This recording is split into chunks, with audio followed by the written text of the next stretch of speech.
Hello guys, welcome to NK Technology. বন্ধুসকল আজি ভিডিওটোত YouTube Award কেতিয়া আৰু কেনেকৈ পায় তাকে কম। আমাৰ YouTube creators যেতিয়া ভিডিওজ আপলোড কৰে যেতিয়া এন্টাৰটেইনমেন্ট বা যিকোনো ধৰণৰ ক্যাটাগৰী ভিডিও বনায় আপলোড কৰে তেওঁলোকৰ এটা নম্বৰত সাবস্ক্ৰাইবাৰ্স হয়। সেই সাবস্ক্ৰাইবাৰ্স এটা ষ্টেজত YouTube এৱাৰ্ড দিয়ে। আৰু সেই এৱাৰ্ডটোৰ নাম হৈছে YouTube Play Button। YouTube বৰ্তমান 5টা প্লে বাটন এৱাৰ্ড ৰাখিছে আৰু এই 5টা প্লে বাটন এৱাৰ্ড গিটা ইন্ডিয়া কোনে পাইছে মই আপোনালোকক দেখাম।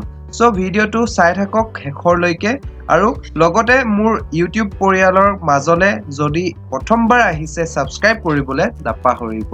সো বন্ধুসকল ভিডিওটো আৰম্ভ কৰো।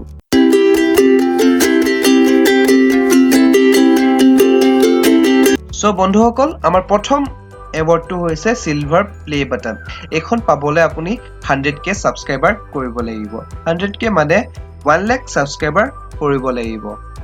আপোনাৰ বন্ধুসকল এই এৱাৰ্ডটো পাব কাৰণে আপোনাক YouTube একো আপোনাৰ চাৰ্জ নলয়, কোনো আপোনাৰ কষ্ট নাই। আপুনি জাস্ট এটা লিংকত গৈ পিনি আপোনাৰ গোটেই ডিটেইলছটো আপোনাৰ ঘৰৰ এড্ৰেছৰ পৰা আদি কৰি আপুনি ডিটেইলছটো আপুনি তেওঁলোকক পঠাই দিব লাগে। তেওঁ আপোনাক পোষ্ট অফিচ যোগেদি আপোনাক ঘৰলৈকে আপোনাৰ এৱাৰ্ডটো আপোনাৰ দি দিবহি। সো আপোনাৰ বন্ধুসকল 2 নম্বৰটো হৈছে এৱাৰ্ডটো গোল্ড প্লে বাটন। এই গোল্ড প্লে বাটনটো পাবলৈ আপোনাৰ 1 মিলিয়ন সাবস্ক্ৰাইবাৰ হ'ব লাগিব, মানে 10 লাখ সাবস্ক্ৰাইবাৰ হ'ব লাগিব। সো বন্ধুসকল নম্বৰ 3 ত আছে ডায়মণ্ড প্লে বাটন। এটো পাবলৈ বন্ধুসকল আমি 10 মিলিয়ন সাবস্ক্ৰাইবাৰ পাব লাগিব। এই ডায়মণ্ড প্লে বাটন এৱাৰ্ডটো আমাৰ ইণ্ডিয়াৰ বহুত কিজনৰ ওচৰত আছে বৰ্তমান, কিন্তু আমাৰ টেক ফালৰ পৰা মই এতিয়া ষ্টাৰ্টআপ কৰিছো মোৰ ইউটিউব চেনেলটো।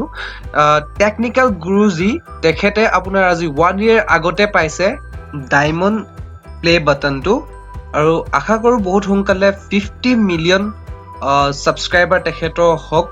আৰু লগতে বন্ধুসকল আমি 4 নম্বৰ প্লে বাটনটোলে যাওঁ। 4 নম্বৰ প্লে বাটনটোৰ নাম হৈছে কাস্টম প্লে বাটন। একচুয়ালি বহুত মানুহে মোক কমেন্ট কৰি কব চাগে মেবি এটো কাস্টম প্লে বাটন নহয়, ৰুবি প্লে বাটন হয়।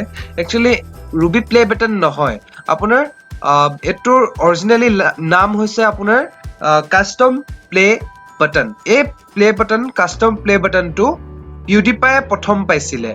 সমগ্ৰ পৃথিৱীত প্ৰথম এই 50 মিলিয়ন হোৱা সাবস্ক্ৰাইবাৰ হোৱা প্ৰথম মানুহটো হৈছিলে PewDiePie। তেখেতে পাইছিলে এই কাস্টম প্লে বাটনটো। তেতিয়া তেখেতে নাম দিছিলে ৰুবি প্লে বাটন বুলি। তেতিয়াৰ পৰা বহুত মানুহে ভাবে ৰুবি প্লে বাটন বুলি, কিন্তু অৰিজিনালি নামটো হৈছে কাস্টম প্লে বাটন।